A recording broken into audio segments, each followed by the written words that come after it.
Voici une des meilleures stratégies marketing pour ceux qui lancent une application mobile ou un projet B2C, c'est-à-dire un projet qui vise des particuliers. Cette technique que je vais te révéler, je l'ai découvert grâce à un article de blog. C'était en 2015 sur le blog de Tim Ferriss, celui qui a écrit le livre La semaine de 4 heures. Et vraiment à l'époque, cet article c'était une mine d'or, mais ce qui est écrit dedans est toujours valable aujourd'hui, 10 ans plus tard. C'est vraiment ce qui m'a permis d'augmenter mon niveau marketing et cette année-là, j'ai compris énormément de choses. Alors cet article de blog, c'est celui-ci, How to gather 100,000 emails in 1 week, ou en français, comment obtenir plus de 100 000 emails en une semaine. Dans cet article, Tim Ferriss va expliquer la stratégie de Harris, une entreprise qui vendait des rasoirs. Les rasoirs, c'est un sujet qui est pas forcément très fun, pas forcément très facile à rendre viral, mais Harris a réussi cet exploit grâce à ce qu'on appelle un pré-lancement. Sauf que Harris, on fait ce pré-lancement d'une manière très particulière. Quand tu vas lancer ton projet, il te faudra des clients. Sauf que ton projet va peut-être te mettre des semaines, voire des mois à être créé et à être mis en ligne. Et donc, ce qu'il faut que tu fasses, c'est un pré-lancement pour obtenir plein d'emails au préalable. Donc pour faire ça, tu vas faire une page de pré-lancement où tu vas établir directement la promesse. Tu vas tout faire pour que les gens puissent se projeter sur ce qui va sortir,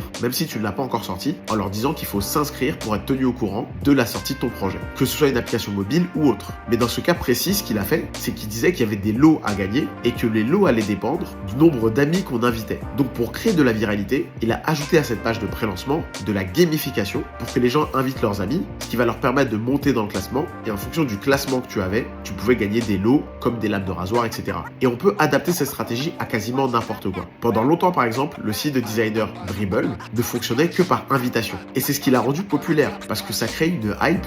Beaucoup de gens voulaient faire partie du site et ne pouvaient pas parce qu'il fallait être invité par quelqu'un d'autre. Donc quand tu mêles ces deux choses-là, la rareté et le pré-lancement, tu crées une stratégie de viralité qui peut être vraiment très puissante et qui peut t'amener tes premiers prospects avant même que ton application soit sortie. Je te conseille vivement d'aller voir cet article, je te le remets ici. Tu peux tout simplement taper ce titre sur Google et tu trouveras l'article. Tu connaissais cette technique? Dis-le moi en commentaire, mais en attendant, like la vidéo et abonne-toi.